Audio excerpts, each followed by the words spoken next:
Swayam Prabha. Digital India. Educated India.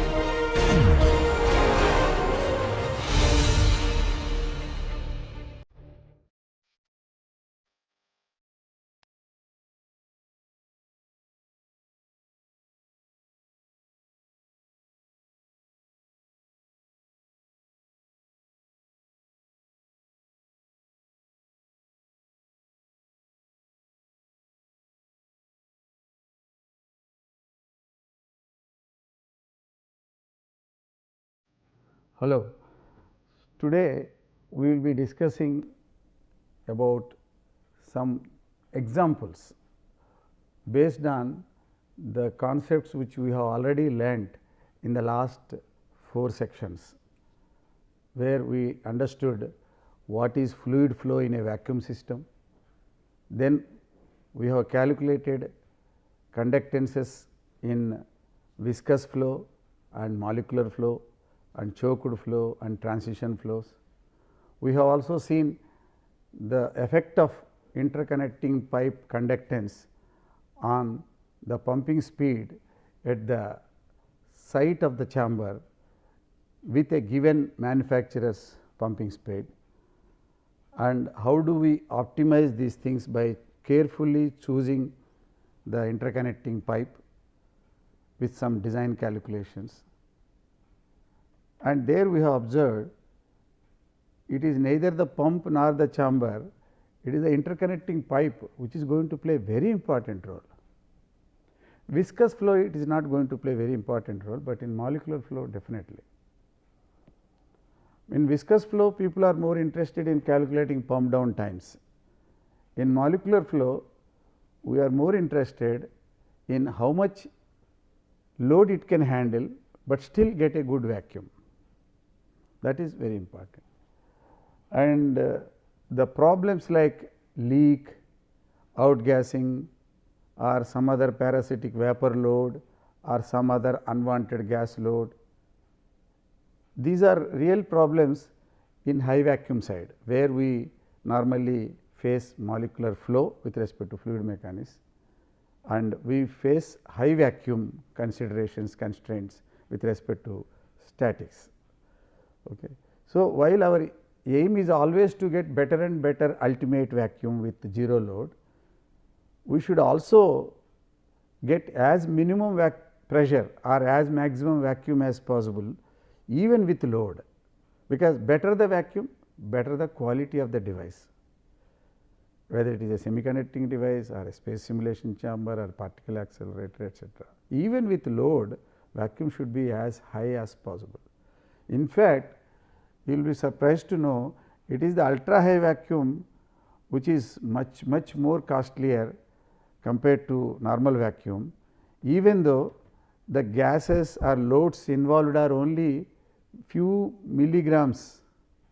The real mass of the gas is already removed, as I told you several times in the last 30 classes. By the time you come to 0.1 tar, it is already out mostly, but this 99.99% removal of gas has not given us any application of high tech, excepting force applications and chemical and pharmaceutical applications dealing with the depression of boiling point and driving force as a vacuum to eliminate high temperatures in vacuum distillation, etc.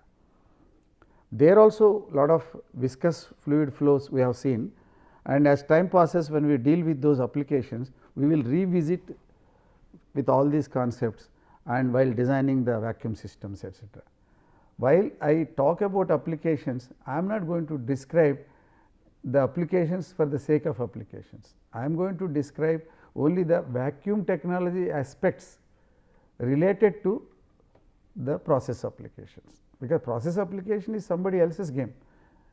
So many engineers are there, so communication systems or chip design, it is not our lookout in this particular thing, but in order to make a chip you have to have various circuits, VLSI circuits, metallizations and dopings and dielectrics, plasma processing.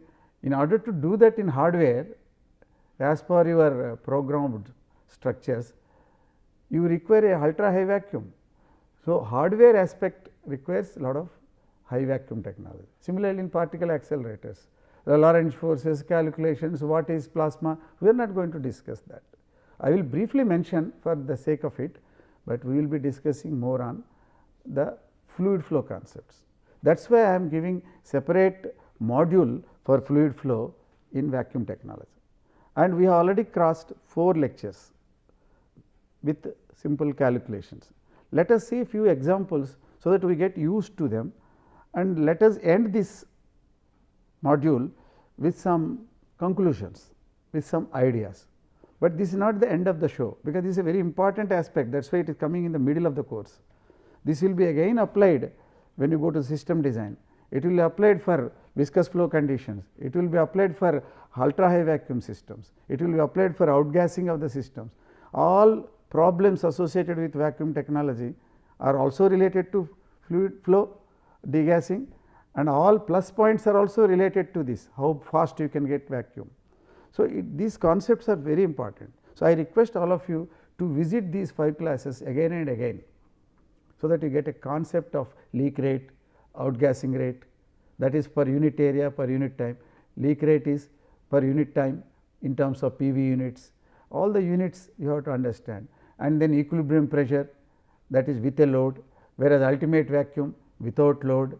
Conductances, parallel, series, we have discussed how the interconnecting pipe is going to play an important role to effectively reduce it.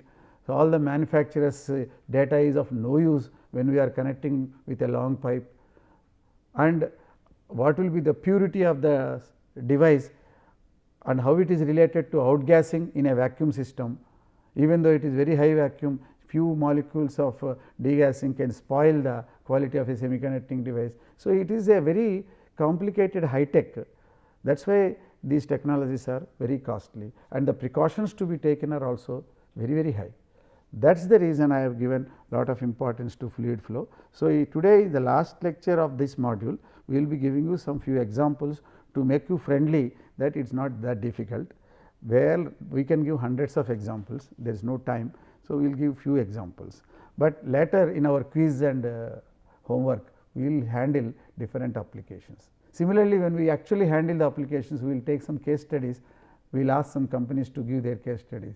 That time we will use those pipes and do it if time permits, or if any one of you have got an idea, you can also put it in the question bank, we can discuss later in the question answer session.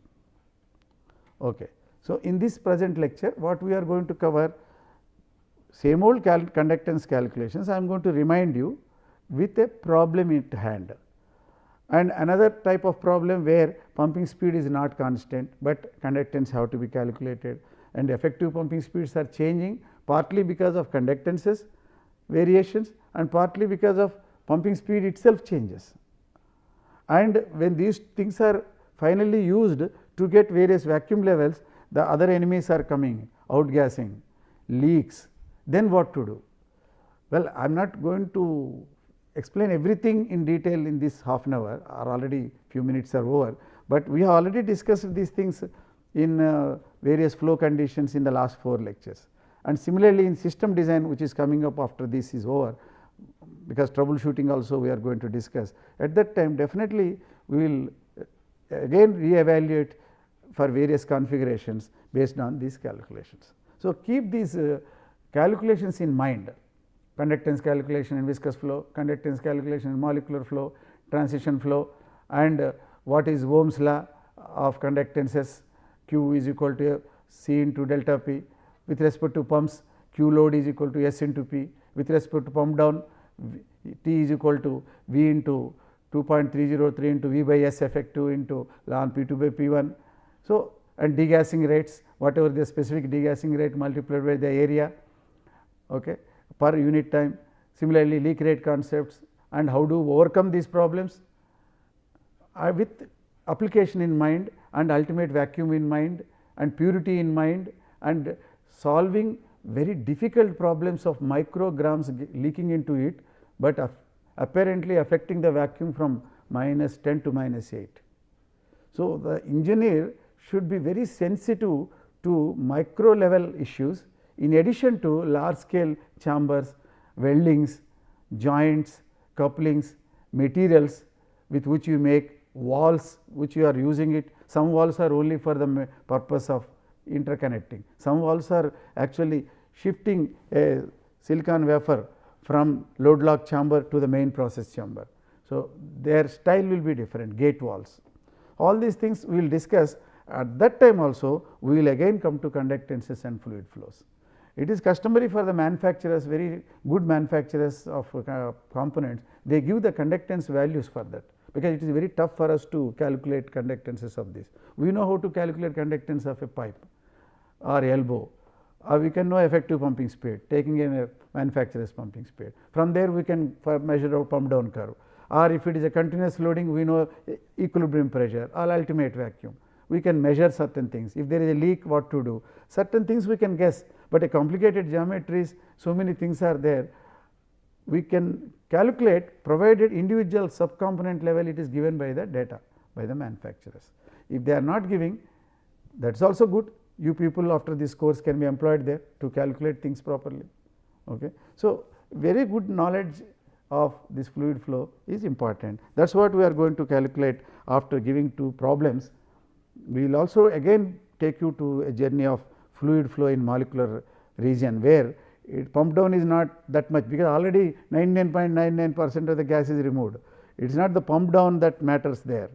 It is not the electrical power that we are going to save, because initial pump down huge mass is involved, lot of electrical power. High vacuum pumps power is not much, it is only removing few micrograms of gas, it is only overcoming the frictional load, that is all. The actual PV work is not much at all in the high vacuum conditions. So, based on these concepts we will give you some conclusions leading to system design. So, that in the next class, after the troubleshooting and leak detection is over, we will take up system design concepts.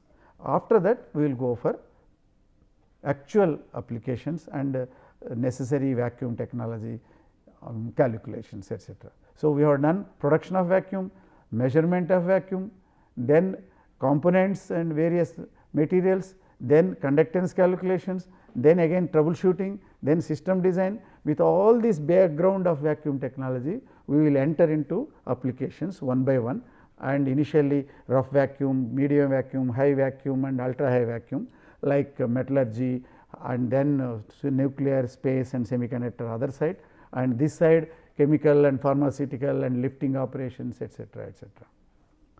Okay.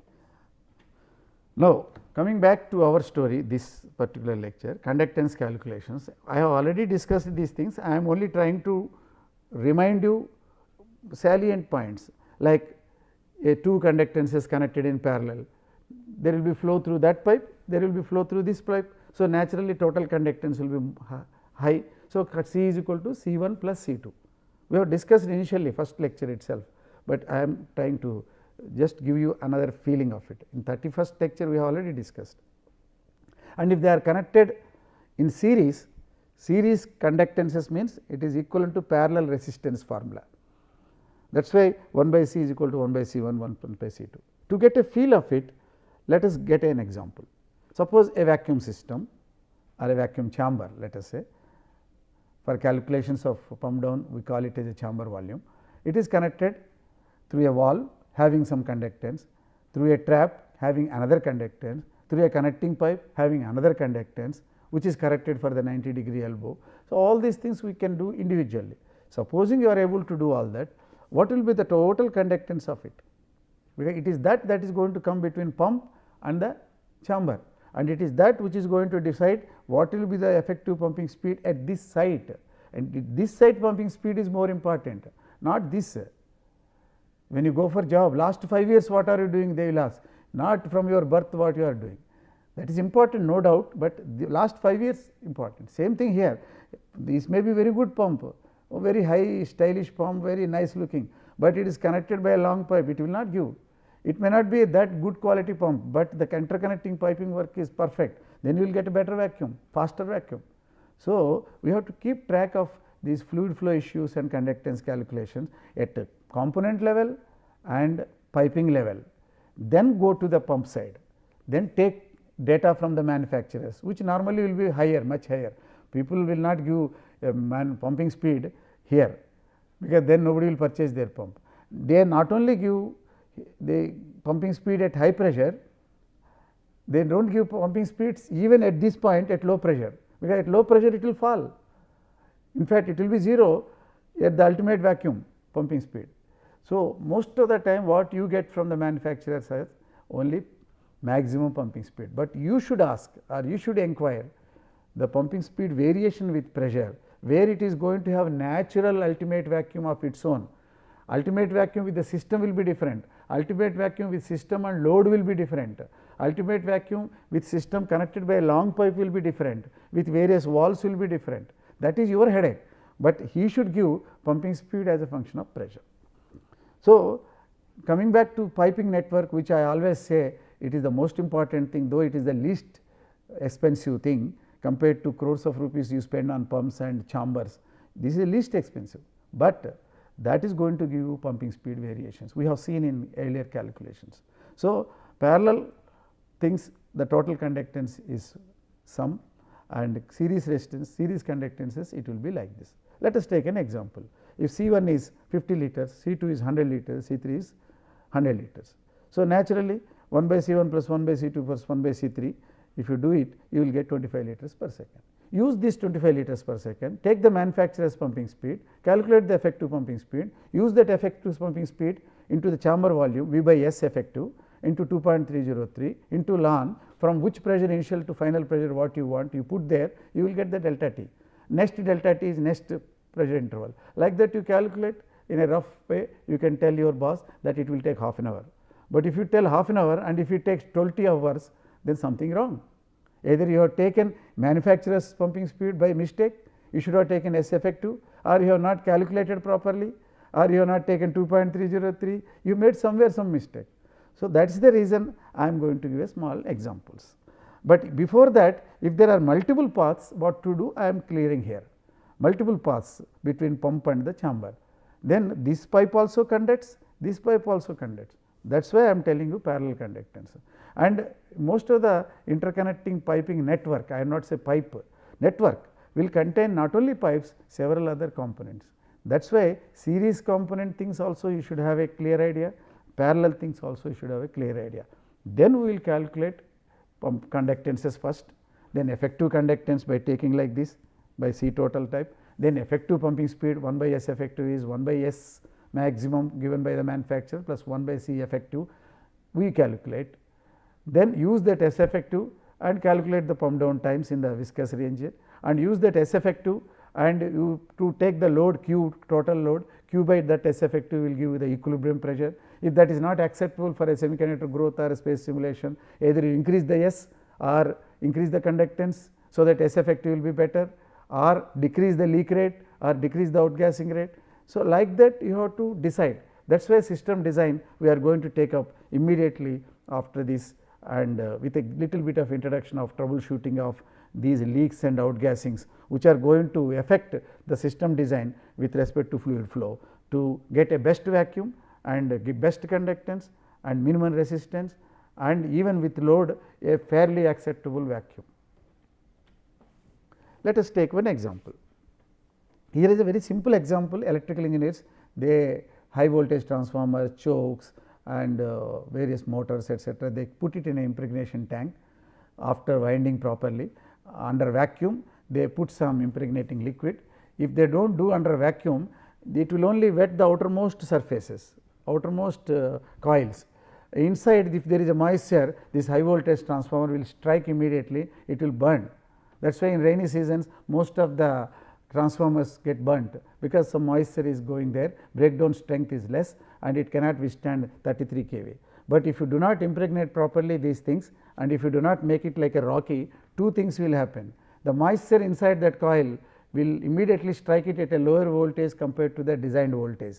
Second thing, it is not strong enough, because Lorentz forces are there, magnetic fields are there, magnetic field multiplied with the current in any electrical device, it will give you force which is radially outward, because these are coils, this radial outwards, and you are restraining with some forces. So, these two equal and opposing forces will try to give some vibrations and you will get a humming noise, and sometimes this will resonate, wire gets cut. So, impregnation is very important for operating at higher voltages and also making it rocky structure, so that this motor can stand for years together. Such applications they do vacuum impregnation. So, we will discuss these things again in electrical, but I have a tendency to explain the application fast to get you in tempo. So, this is nothing but a tank and a reservoir containing the adhesive. From the bottom you have a valve here and you evacuate it with a gauge and another valve here, so that you get good vacuum. Afterwards, when you open the valve, because of pressure difference, it will go to some level, and you can, using this bypass valve etcetera, you can adjust the level of the impregnation till the height of that particular electrical device which you want to impregnate. Now, the point is not all this story. Point is a problem like this. A vacuum impregnation unit, as shown in the figure, is evacuated by a rotary pump. Okay. It has got a pumping speed of 30 liters and is connected by a 1 meter long pipe of 1 inch dia. This is given by them.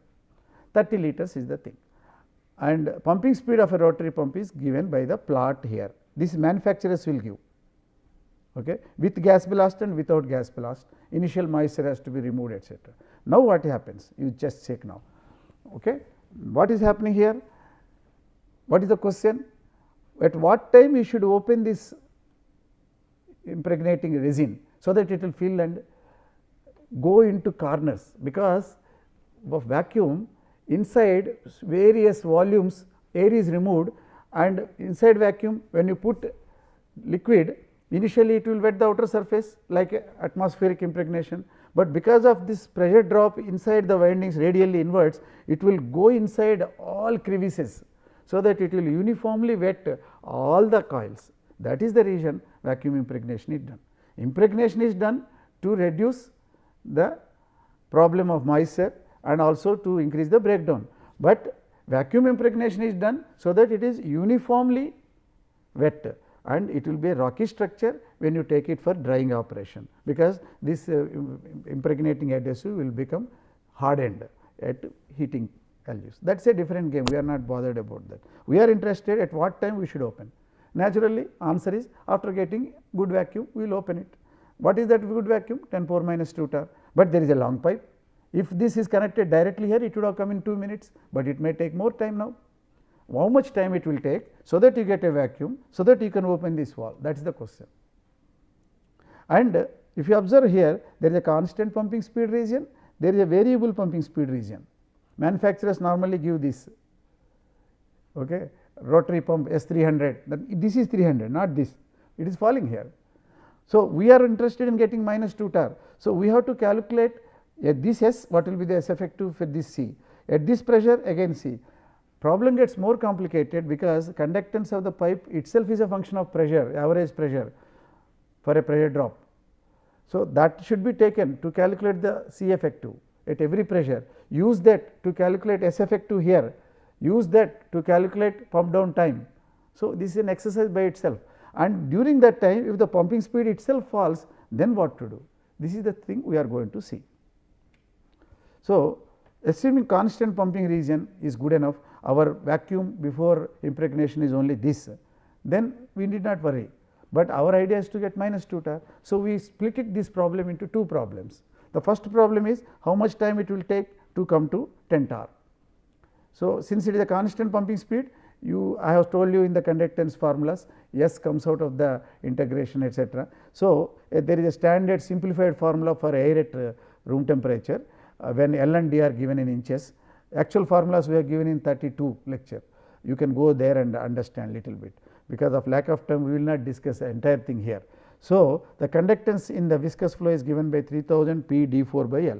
So, put all that at high pressures, the conductance will come out to be so high, it will be 1 lakh or something, or 10,000. The pumping speed is only 100. So, 1 by 10,000 plus 1 by 100 is almost 100, if you take again inverse of this combination. So, S effective, this 1 by C total effect will not be much, it will be almost 0, because 1 by 1 lakh is so small, 1 by 100 which is a manufacturer's pumping speed is little much higher compared to this. So, effectively for this range S effective is same as S rotary. So, for this much pump down time, we can use this simple formula 2.30 V by S effective log P naught by P t, and the S effective itself is S rotor. But when it is pumping speed is falling, what to do we will see later. So, with this if you put these values you will get 69 seconds. Okay, fine. Now, what will happen to the problem 2? Here variable pumping speed, but because we have to go there. So, instead of thinking it is a variable like a mathematical exercise, we will split it into 6-7 intervals and we consider the average value, because this side it will be slightly less than average, that side it is more than that. It is like Simpson rule, various rules that we do normally, it is like a triangular formula type, it is almost like a straight line. So, if you take the average pumping speed here, that will be the plus side and this will be minus side. So, you will get more or less same effect.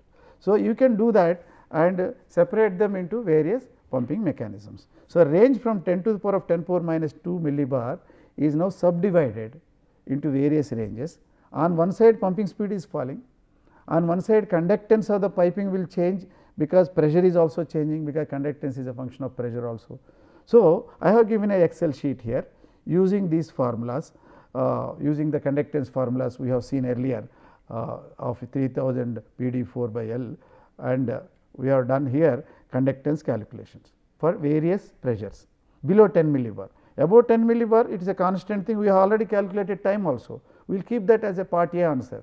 Part B answer is, for every interval there is one pumping speed, which will be taking into consideration S effective, and calculate that particular T, delta T 1, delta T 2, delta T 3, delta like that.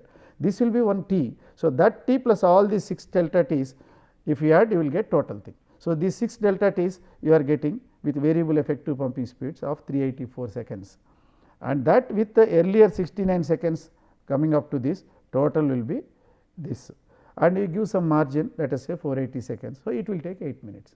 You get a feel of it. In the actual practice it may take 9 minutes, nobody will be upset. If you get 8 minutes and if it takes 800 minutes, something wrong. That is a good enough calculations. So, with variable pumping speed and constant pumping speed, but there are many things, for lack of time I am not going to give, but we will see in the high vacuum pumps again some calculations as and when it is demanded by the application. In molecular flow region, this is a high vacuum region, here game is totally different. We can get pump down calculations, but if it is only volume gas that is being removed, VdP by dt, if that is equivalent to S effective and to dt type of thing, then we will get, on one side pressure is falling, but on one side pump is running. So, there is a throughput into the pump which is S into P, there is a throughput from the chamber VdP by dt in the rough vacuum, but in high vacuum that is not the only equation. In addition to VdP by dt, that means d by dt of PV, that amount of gas is going down, there are other loads, leakage load, vapor load, some gases load, unwanted gases loads, process load, outgassing load, permeation, diffusion, these are all very small quantities. But in high vacuum these small quantities are the main throughputs compared to the amount of few micrograms of gas left over to be removed to get from -3 to -9, that is not much gas. The real gas is mostly on surface. Even these gas molecules are mostly occupying there, because they are randomly moving. Lambda is of the kilometers length, but the diameter is only 1 meter. So, most of the time they are spending there. Nobody will tell you to go to that side. So, conductance of entry conductance of aperture conductance entering into pump itself is so small. So, just because pump is on, you may not get vacuum. So, all those issues will come. So, normally pump down calculations based on pumping speed and conductances is not that much done, because initial pump down is costly and lot of power is required. Now, it is not that required. Here what we are interested is, with load can I get as best vacuum as possible, so that cleanliness is maintained, my device quality will be better, contamination is less, the background gases, if any outgassing, I could solve before my process is started by degassing intentionally by baking, which I have explained you in one lecture before this. So, all this, if you try to understand, what is left over is how much is the effective pressure or equilibrium pressure at which the load, process load, which is the main load, which is the main application load, whether it is a evaporation in a thin film unit, or whether it is a molecular distillation at the transition flow, or it is the huge little bit of gas coming from a huge volume in a particle accelerator or a space simulation chamber. These loads, in addition, gas load, leakage load, and also degassing load. So, how much is the effective vacuum we are going to get, ultimate vacuum, quality of vacuum before the chip is manufactured, before the actual process is started, whether it is a particle acceleration, before the satellite is tested, before the metals and alloys are melted. What will be the background ultimate vacuum? That depends on the leaks, various other things. So, if pumping speed is more, when it will be more? Pumping speed at the chamber site, not the pumping speed of the pump. Pump will be very high, you can purchase better pumps, but if the conducting pipe is bad. So, conductance calculations play an important role in molecular flow also, but not for pump down calculations, but for effective pumping speed calculations to handle huge amount of load, apparently huge amount of load in volumetric units. In mass units it is not much, few micrograms of gas will be few thousands of liters at 10 power minus 8 torr, whereas few grams of gas may be only hundreds of liter at 100 torr.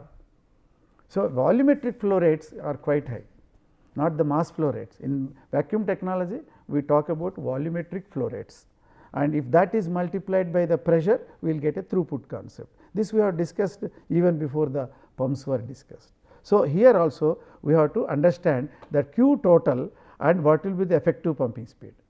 Well, in principle, theoretically we can get pump down calculations by splitting this also into various ranges, and most of the pumping speeds of high vacuum pumps are anyway constant, and if you are not bothered about ultimate vacuum, intrinsic ultimate vacuum of that pump, which is minus 9 torr or minus 10 torr for cryo pumps, or this one you are getting minus 8 torr, you can assume constant pumping speed, split into this. But already minus 3 to minus 4, very small P2 minus P1 calculations, this is all messy. Compared to the background load, VdP by dt load is hardly anything. So, we cannot calculate, but assuming it is a perfect ideal system, only VdP by dt is there, then you can split it into various regions and calculate the volumetric gas and find out the effective pumping speed from the conductance calculations, from the manufacturer's pumping speeds, and you can get several delta T's the way we have done in variable pumping speed of a rotary pump. You can do it, but however this exercise is never done, it is not feasible, because people are more interested in reducing the equilibrium vacuum even with load to get better and better quality of the product. So, molecular conductance calculation is no doubt important, not for pump down calculations, but to maximize the effective pumping speed, so that more and more load can be handled, your productivity is more. Instead of making 10 chips, you can make 100 chips. Instead of handling some 1000 liters, you can handle 1 million liter volume in space simulation, 1 million liter volume in particle accelerators like LSC etc., 27 kilometers, ring of it, are very space similar large space chambers of this department size. So, naturally effective pumping speed should be high. So, that calculations you definitely require C. So, we are getting a overall idea of effective pumping speeds, conductances and pressure drops etc., etc. So, with this idea now we are in a position to go for system design. So, let me conclude this lecture where we have discussed a few examples based on what we have learnt in the earlier lectures of conductance calculations, pump down equations, which I have already done there. I am just trying to give you. In addition, I am trying to sum up all those things, all the flows in one place, and in reality what happens, like Q is equal to S into P, when should we use 2.30 into V by S into ln P2 by P1 dt, when should we use variable pumping speeds, how do we calculate, in reality what happens. So, like that I am mentally preparing you, so that you are ready for system design calculations. So, to conclude this lecture, fluid flow is a very important concept in vacuum technology, but we sometimes wrongly call it as fluid.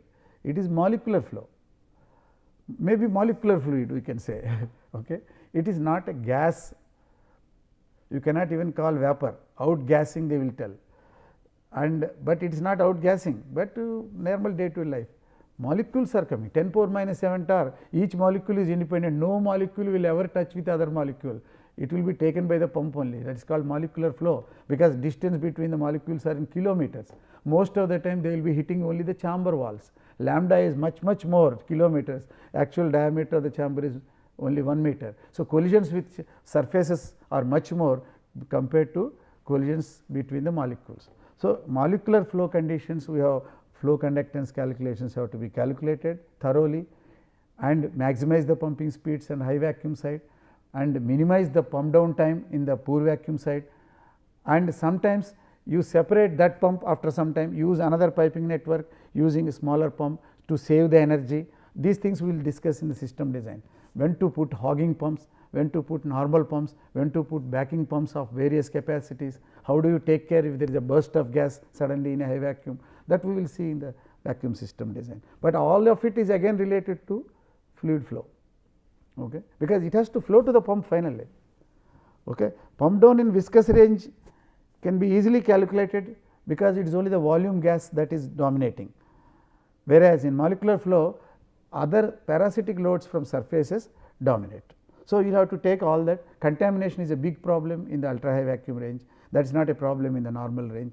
So, specified pumping speeds, you calculating effective pumping speeds, and with the specified pumping speeds and conductance calculations, pump down times, all of them have to be done properly. So, with these concepts of pump down time, conductances and ultimate vacuum and equilibrium pressure, and in various regions like viscous and transition flow regions, and also with the knowledge of materials outgassing that we have got obtained in the last few classes. Now, we are in a position to go for system design, but before that we should also be ready for troubleshooting. So, this is what we are going to discuss in the next block, next module, where the leak detection, troubleshooting and system design, all of it will be done, following which when we cover all the concepts, then we will take up one by one application. But again we will come back to pumps, we will come back to valves calculations every time, but that time focus is more on vacuum applications. With this introduction, we are now almost ending these fluid flow and pump down and conductances calculations and loading calculations, effective pumping speed, etc. Thank you very much.